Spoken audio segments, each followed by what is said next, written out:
Многие христианские святыни Крыма, возникшие на полуострове до 1783 года, являются наследием коренного народа – крымских татар. К сожалению, сегодня уже трудно принять этот факт. Гораздо проще поверить в правдоподобный миф, создаваемый долгими годами идеологической кремлевской системой, для которой христианский фактор в Крыму стал важной составной в доказательстве, чей Крым. Поэтому ученые от власти делали все, чтобы трудно было поверить в правду.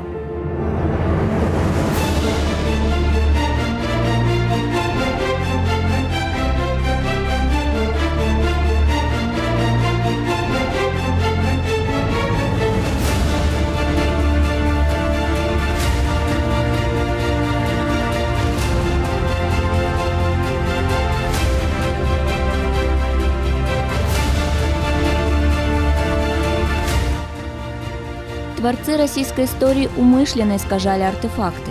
Они с легкостью связывали крымских христиан со славянами, а славян с русскими, не заботясь о том, что они воруют чужую культуру.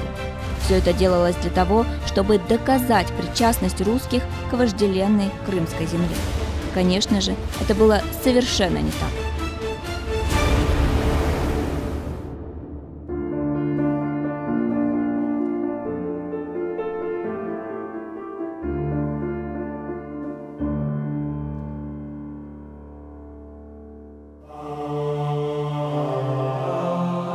У многих и сегодня возникают вопросы, когда христианство впервые появилось в Крыму, какое течение оно имело и как сложилась судьба христиан после того, как полуостров стал частью Крымского ханства, где государственной религией был ислам. А еще кто такие урумы и почему их называют частью крымско-татарского народа.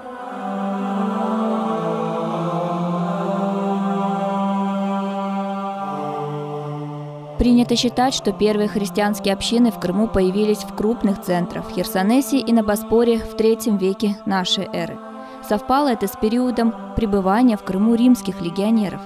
Последние находились на полуострове с I по IV век. Любопытен и тот факт, что ряд христианских святых именно в этот период плавно переходят из римского пантеона языческих богов в сонм христианских святых Крыма. И яркий пример – это святые всадники фракийского происхождения были необычайно популярны среди римских легионеров. Сегодня их можно увидеть в пещерном городе-крепости Эскикермен, в храме 3 всадников. Одним из таких святых и стал Георгий Победоносец.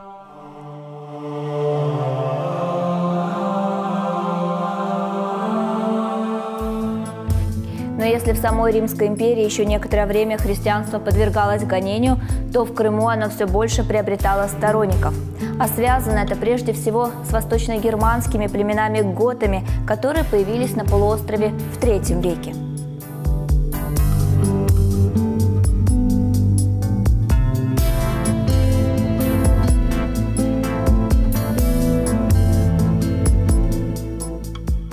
По данным археологии, готы расселились на территории Боспора и вдоль южного берега Крыма. Здесь сложилось готское государство, расположенное в самом сердце Крыма на плато Мангуб. Крымские готы достаточно долго жили в Крыму в своем княжестве, почти не смешиваясь с местным населением. В XIII-XIV веках в истории готов большую роль начинают играть генуэзцы.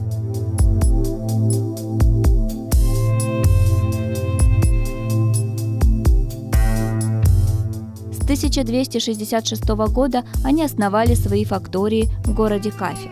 А в 1380 году готы договорились с темником Великой Орды Мамаем о разделе влияния в Крыму.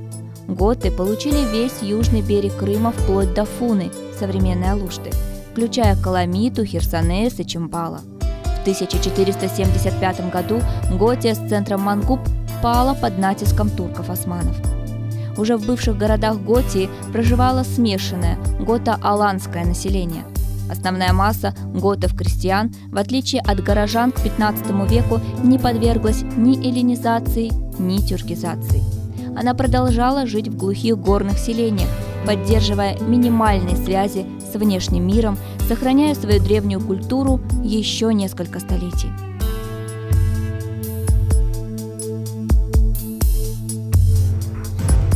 След готов виден и сегодня от Кокоза и Озенбаша до Ускута. А вот что касается верования, то до того, как готы окончательно слились с местным населением, стали именоваться крымскими татарами и полностью перешли в ислам, они исповедовали христианство.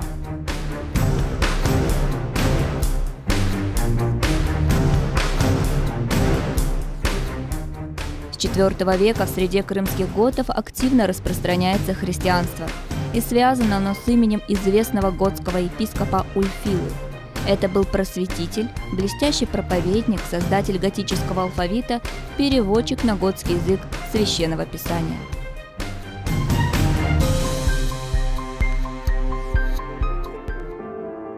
Но наиболее важной миссией Ульфилы было распространение в Северном Причерноморье идеи арианства – единобожия. Арианство признавало Иисуса, Сына Божьего, пророком, а не Богом, что существенно расходилось с догмами других христианских толков.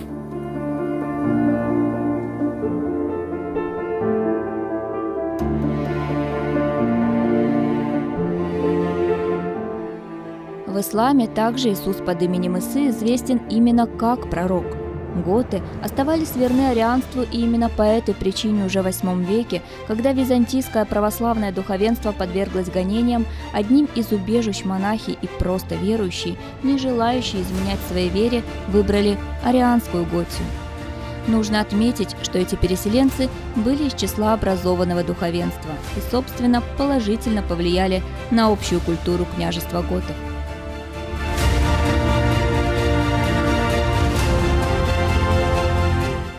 В этот период возникают много монастырей и церквей.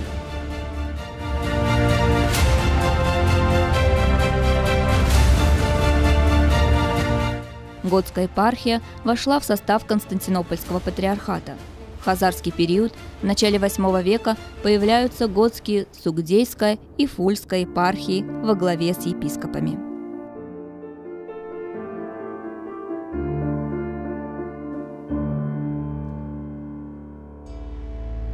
Ни в период Великой Орды, когда полуостров стал частью Джучьего улуса Юрта, ни в период Крымского ханства власти никогда не проводили акции массового гонения на христиан. Не было зафиксировано ни одного случая притеснения христиан. Напротив, граждане государства Гераев находились под защитой главы государства. Кроме готов, в Крыму исповедовало христианство арианского толка урумы, субэтническая часть автохтонного населения Крыма.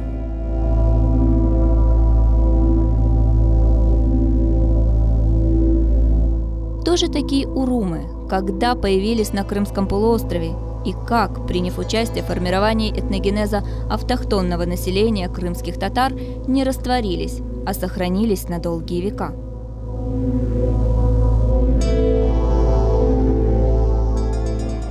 Сразу следует оговориться, что в современной историографии предков урумов ошибочно называют греками, но правильнее их все же называть эллинами. Это были выходцы из Милета, из города на побережье Малой Азии, современной Турции, одного из крупнейших культурных центров.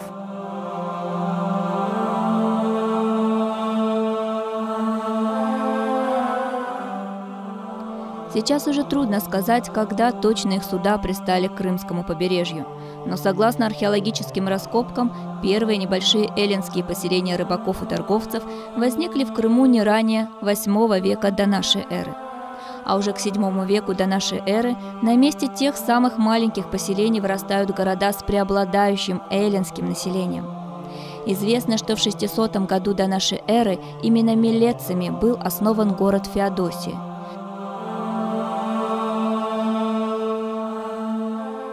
Чуть позже на Керченском полуострове заложен Пантикопей, а на западе Крыма – Киркинетида.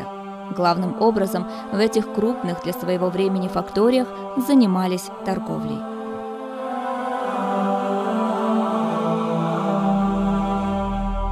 Одновременно начинается естественный процесс интеграции. Местная крымская знать, жившая в прибрежных городах, впитывала в себя эллинскую культуру. В то же время и в быт эллинов постепенно входили местные традиции. Жизнь в Крыму постепенно меняла внешний облик недавнего эллина из Милета.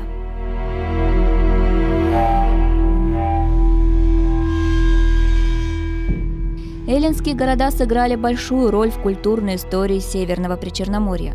Они повлияли на некоторые архитектурные особенности, которые нашли отражение в крымско-татарской архитектуре, обогатили язык, формировавшийся крымско-татарской нацией, приняли участие в этногенезе коренного народа. Не ранее VII века христианство среди эллинов стало преобладать, да и то лишь в городах. Однако этот процесс уже был необратим.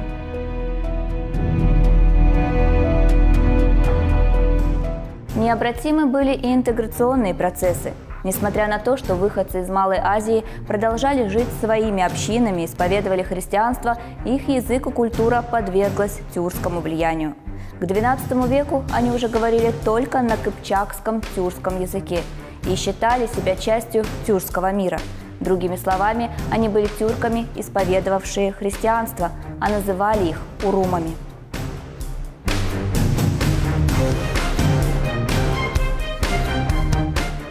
По одной из версий, урум от арабского слова «рум», означающий «римлянин», «римский», а впоследствии «византийский», «восточно-римский». С какого точно времени в Крыму появился этноним «урум», сложно сказать. Однако уже к моменту основания государства крымских татар далеких предков эллинов называли не иначе, как урумы.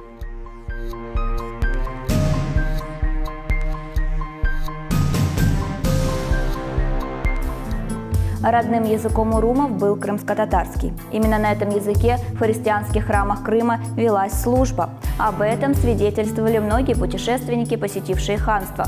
Урумы находились под защитой крымских ханов, пользовались их поддержкой и уважением.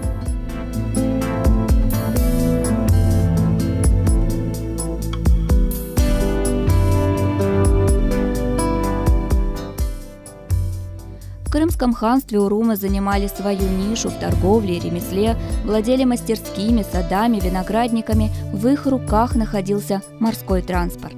Они платили государству джизью, подушенный ежегодный налог, взимаемый с немусульман, подчинялись юрисдикции. Одним словом, они были полноправными гражданами суверенного государства Гираев. И все было бы хорошо, если бы не международная политика.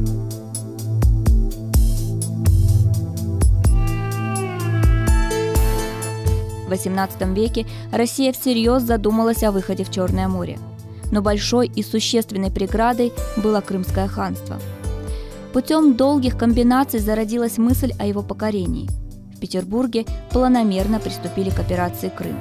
Как ни странно может это показаться, но одним из главных препятствий оказались именно урумы, крымские христиане. После формального окончания войны 1768-74 годов и знаменитого подписания Кучук-Кайнаджирского мира нужно было искать малейшие зацепки, чтобы предъявить Европе, что она, Россия, имеет все основания претендовать на Крымский полуостров как освободительница и заступница православных святынь.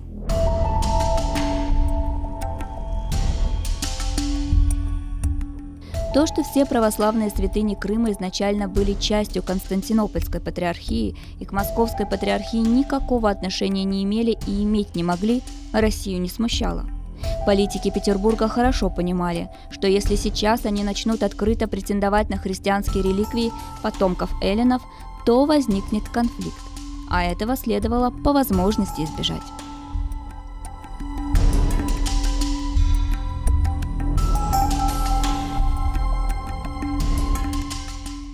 Для того, чтобы присвоить наследие урумов, нужно было лишить Крым части его народа – крымских христиан. В идеале их нужно было удалить с полуострова, а потом объявить о мнимом духовном наследии, которое якобы по праву должно было перейти или, как трактовалось, возвратиться под власть Московской патриархии. Оставалось лишь найти механизмы, как это осуществить.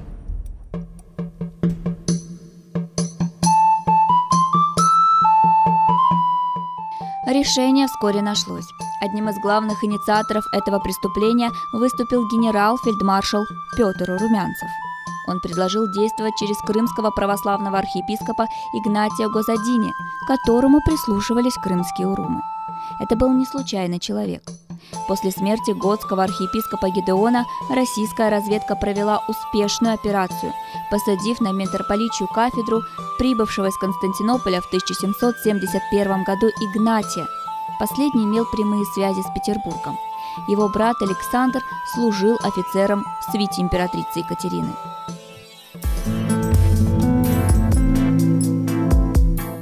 Архиепископ Игнатий, духовный глава крымских христиан, согласился за энную сумму написать в коллегию иностранных дел Петербурга ходатайство о подчинении своей епархии Синоду. Была ли эта идея самого Игнатия, соблазнившегося большими деньгами, или продиктованная как условие, неизвестно, но ходатайство сразу же было принято во внимание.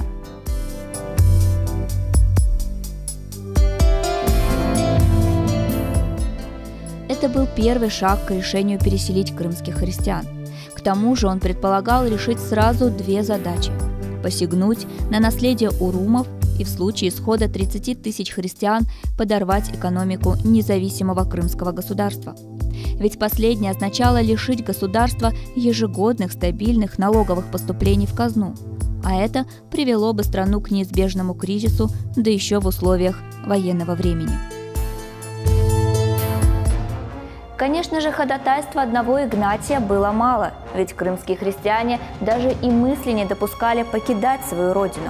Они были полноправными подданными, жили под защитой своего монарха и не подозревали, что уже распространялись слухи о якобы их угнетенном положении в ханстве.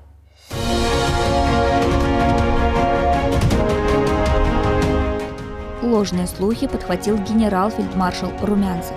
Весной 1778 года он отдает распоряжение генералу Прозоровскому начать убеждать христиан выезжать из Крыма. Более того, таким добровольцам будет оказано содействие российским правительством в переезде и обустройстве на новом месте. Предлагались довольно выгодные условия – деньги, земли, на протяжении нескольких лет не платить налоги и так далее. Но это не подействовало на урумов. Тогда Румянцев требует от Игнатия доказать свою преданность российской короне. Тот обещает содействие.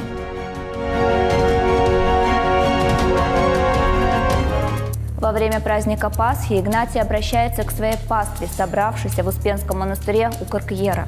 Он долго и красноречиво говорит о том, что настало время перемен и пора готовиться к исходу из Крыма.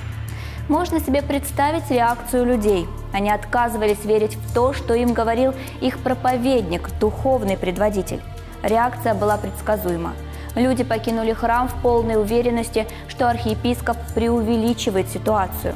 Вскоре об этой проповеди стало известно во всех уголках Крыма. И взволновала она не только христиан, но и крымских татар.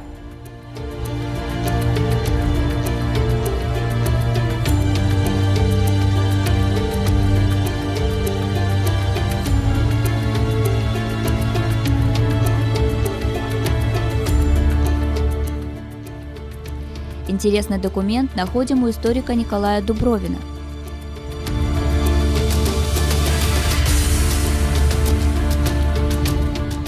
В Кизлеве Капудан-Паше была направлена петиция местных христиан, в которой говорилось: «Предсих урумский архиерей объявил князю Прозоровскому, что вся рая желает идти в Россию. Но мы, подданные его светлости, имеется в виду хан, им довольны, и от предков наших платим дань своему государю. Хоть саблями нас рубить станут, то не думаем мы куда-либо идти». И это был не единичный случай в ханстве. Никто не хотел менять привычный и благодатный Крымский полуостров на сомнительные блага в неизвестном краю.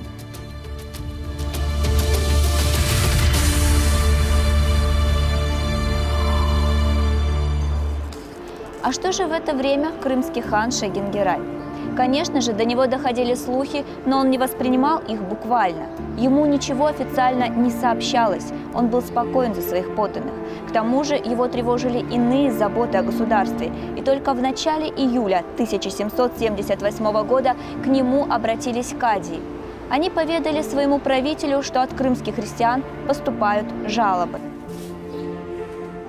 Глава архиепископ Игнатий принуждает их покинуть родину, говоря, что этот вопрос уже решен самой императрицей Екатериной и что Шайгин-Герай дал на это согласие. Но они этому не верят, не желают покидать родину и просят поддержки у своего хана.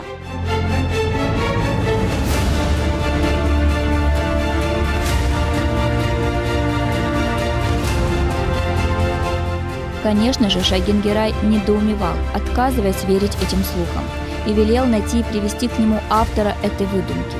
А между тем, российское правительство, предвидя такую реакцию крымского хана, тут же шлет к нему письмо, в котором убедительно лжет. Императрица, снисходя на просьбы христиан Крыма, живущих, о избавлении их от предгрозимых бедствий и сущего истребления, которым огорченные во время бывшего мятежа татары мстить им при случае удобно явно обещались, соизволяют переселить их в свои границы.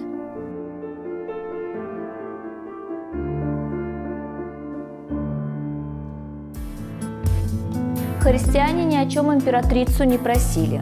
Мстить им тоже никто не собирался, да и не за что было. Одним словом, российская сторона пыталась предупредить вмешательство ханской администрации в дело с христианами, убеждая, что это исключительно желание самих урумов и армян, а Россия не может отказать своим единоверцам.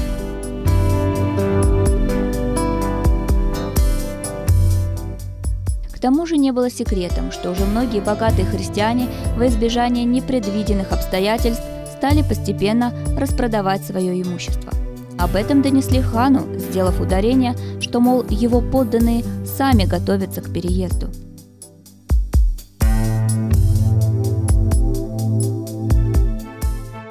В июле была назначена дата выселки. Операцию возложили на Василия Суворова. День и время от местного населения не скрывали. Им поставили жесткие рамки собирать свое имущество и готовиться к отъезду. Последнюю попытку защитить своих соседей предпринял крымско-татарский народ. Они стали выходить с протестами. Правда, Суворов попытался убедить, что все это делается с позволения крымского хана, что он дал свое согласие, но это не помогло.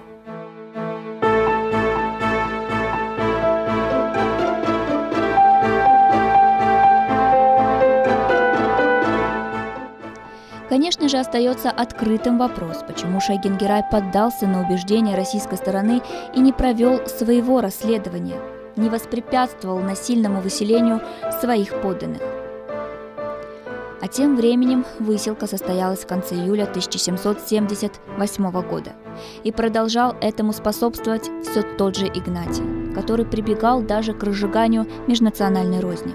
Однако это ни к чему не привело. Крымские татары провожали своих соседей с глубокой скорбью. Сам Суворов после этой операции писал Потемкину: «Видя онных отправляемых, отзываются татары, что теряют душу из тела». Как сообщает крымовед Василий Кандараки, христиан вплоть до Ор-Капы сопровождали крымские татары, оплакивая горькую разлуку.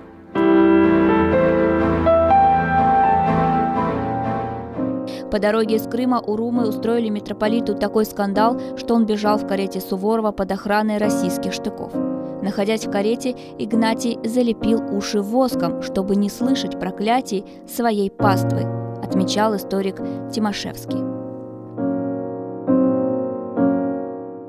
Депортация происходила в несколько этапов. К сентябрю в Азовскую губернию было вывезено 31 098 человек. В Крыму еще оставалось несколько сотен человек. Это были жители села Майрум, близ Бахчисарая. Но и они должны были в течение месяца покинуть родину. Эти последние потомки эллинов из Милета, когда-то вступившие на крымскую землю, собрались в Успенском монастыре для последней молитвы. Как гласит предание, здесь в скале будущего скита было явление чудотворной иконы, и ее урумы были намерены увезти с собой. Эта икона была почитаема не только крымскими христианами. С особым почтением к ней относились и местные мусульмане, называя ее Мирьем-Анам. В последние дни многие урумы, чтобы остаться на родине, решились на отчаянный шаг. Они стали массово переходить в ислам. Известно, что в горной части на южном берегу Крыма оставалось 66 деревень, где наравне с крымскими татарами проживало немало урумов, сменивших веру, что избавляло их от выселки. Ярким примером могут служить деревни Айвасиль и Дерекой, где проживали крымские татары, потомки урумов.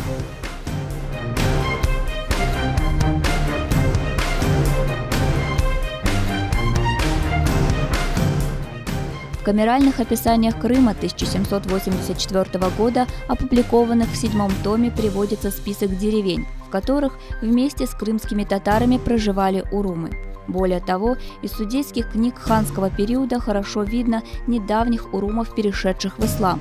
К примеру, мусульманка Фатьма из села Богатир, дочь Гавриила, просила, чтобы из ее дома христиане вынесли крест, оставшийся после отца. Христианка Иниша усыновила татарского ребенка и оставила ему все свое имущество.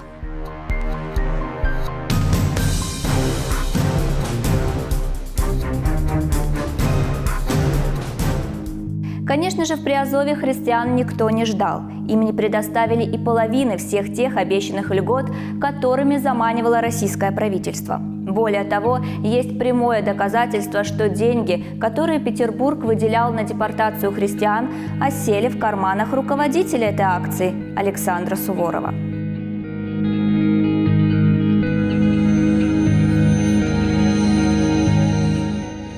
О бедствиях, которые терпели в первые годы христиане Крыма, писал караимский священник Раби Азария.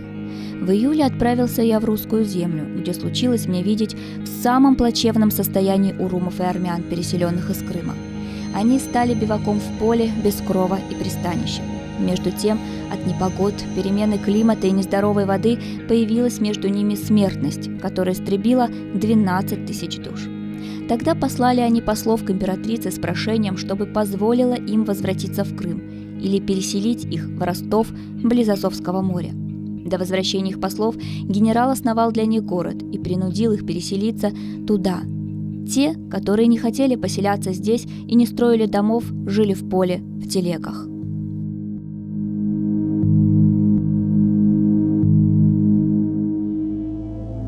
Весной 1780 года урумы основали свой город Мариуполь и еще 22 села. Название было не случайным. В пригороде Бахчисарая у главной святыни урумов Свято-Успенского монастыря было крупное поселение крымских христиан – Майрум. Причем выходцы из крымских городов и сел селились отдельно друг от друга, образуя кварталы и поселения, которым давали названия родных сел. Так в Приазовье появились свои Ялта, Урзув, Старый Крым, Карань, Ласпи, Мангуш, Сартана. В них возводились храмы, одноименные, с оставшимися в Крыму.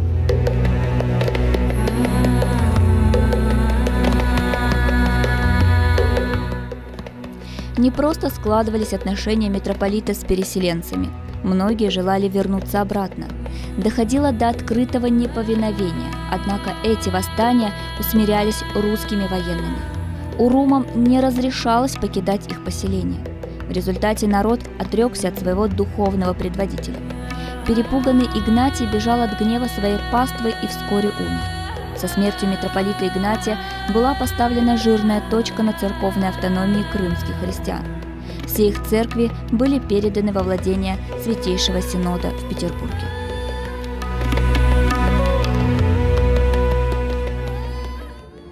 Таковы были последствия геноцида, устроенного российским правительством против крымских христиан. А между тем в Крым по распоряжению Потемкина были приглашены другие греки с архипелага, так называемые арнауты, представители иной новогреческой культуры и языка. Из их числа формировался греческий батальон, перед которыми была поставлена задача усмирять татар Южного берега. Более того, с легкой руки российской пропаганды сегодня потомки арнаутов называют себя потомками тех древних эллинов, которые в III веке основали в Крыму свои колонии. Но греки, живущие сегодня в Крыму, обычные колонисты конца XVIII века и ничего общего не имеют с теми урумами, частью коренного народа Крыма, которые и сегодня живут в современной Донецкой области Украины.